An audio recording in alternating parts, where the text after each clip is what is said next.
8월 12일은 윤석열 전 대통령 부부에게도 운명의 날이 될 것 같습니다. 이때쯤이면 이제 조국 전 대표의 이 사면 여부도 국무회의에서 최종 결정이 되는 날이기도 하다고 아까 말씀을 드렸죠. 12일 오전 10시 10분 김건희 여사의 구속영장 실질 심사 날짜가 잡혔습니다. 자, 전직 대통령 부부의 동시 구속이라는 사상 초유의 일이 과연 현실화될지 관심이 쏠리고 있는 바로 그 날입니다. 법조계에서는 부부를 동시에 구속시키지 않는 것이 일종의 불문율처럼 여겨져 왔었지만 조국 전 대표 부부의 사례가 대표적인 사례라고 할 수 있겠는데요. 지난 2019년 12월 조국 전 대표에 대한 구속영장이 기각됐을 때 법원은 배우자가 구속돼 재판을 받고 있다라는 것을 영장 기각 사유 중에 하나로 들었기 때문입니다. 그동안에 얽히고 설킨 그 기나긴 악연들을 돌이켜보면 글쎄요, 그 12일이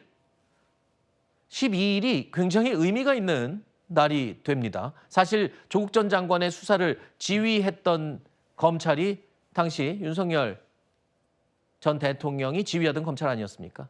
그렇습니다. 지금 뭐 운명은 그래서 이렇게 알 수 없는 것이 되는 것이죠.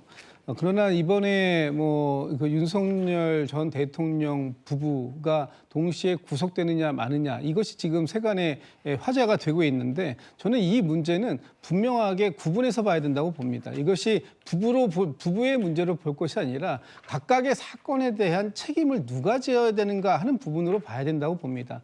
지금 세 개의 사건이 특검이 돌아가고 있습니다. 내란 특검, 김건희 특검, 해병대 최혜병 특검 이렇게 세 개의 특검이 돌아가고 있는 중에 내란 특검에 대한 책임은 분명히 윤석열 전 대통령이 최종 책임을 갖고 있는 것입니다. 또 김건희 특검에 대해서는 16가지의 혐의점 그리고 그 외에 플러스 알파의 혐의점에 대해서도 지금 수사가 진행되고 있는데 이 책임은 결국은 김건희 씨가 져야 될 부분이다. 그렇다면 각각의 책임에 대해서 책임을 다할 수 있는 상황들을 만들어내는 것이 중요한 것이지 부부관계다. 또는 그동안 이 부부 중에 한 사람이 구속되어 있으면 다른 사람을 구속하지 않는 그런 불문, 관행 이런 것들이 우선시되어서는 안 된다라는 생각을 갖고 있고요. 충분히 12일 날 김건희 씨에 대한 그 특검에서의 구속영장 신청에 대해서 법원은 구속이라는 답변을 해 주실 것이다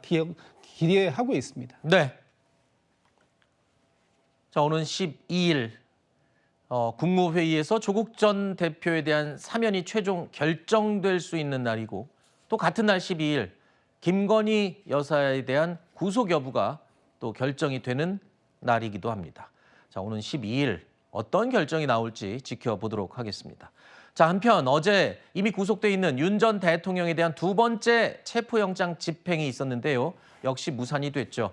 윤 전 대통령 측은 당시 상황을 자세하게 설명하면서 강력하게 반발하고 있습니다.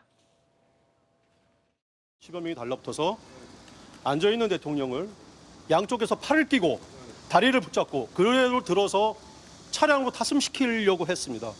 그 과정에서 완강하게 거부를 하시니까 그 의자에 앉아있는 대통령님을 같이 들어가지고 같이 또 옮기려고 했습니다. 그 과정에서 의자가 뒤로 확 빼졌고 대통령이 땅바닥에 철석 바닥에 떨어지는 그런 사태까지 발생을 했습니다. 또 팔을 너무나 세게 잡아당겨가지고 팔이 빠질 것 같다고 좀 제발 좀 놔달라고 부탁을 해서 겨우 이런 식으로 끌고 가려고 했던 행위는 별도의 범죄가 성립됩니다. 이 점에 대해서는 반드시 책임을 물을 것이고 법치국가에서 일어날 수 있는 일인가 정신적 충격이 올 정도로 심각했습니다. 윤 전 대통령 측은 불법 행위에 대해 응분의 책임을 묻겠다라고 주장하고 있습니다. 오히려 특검은요, 적법한 절차였다라고 반박하고 있고요. 1차에 이어서 이 두 번째 체포영장 집행 과정에 대해서도 진실 공방 양상으로 흐르고 있는 모습입니다. 자, 윤 전 대통령이 팔에 통증을 호소해서 의무실 진료도 받은 것으로 알려지고 있는데요. 법무부에서는 건강상의 특이사항은 없다라고 밝혔습니다.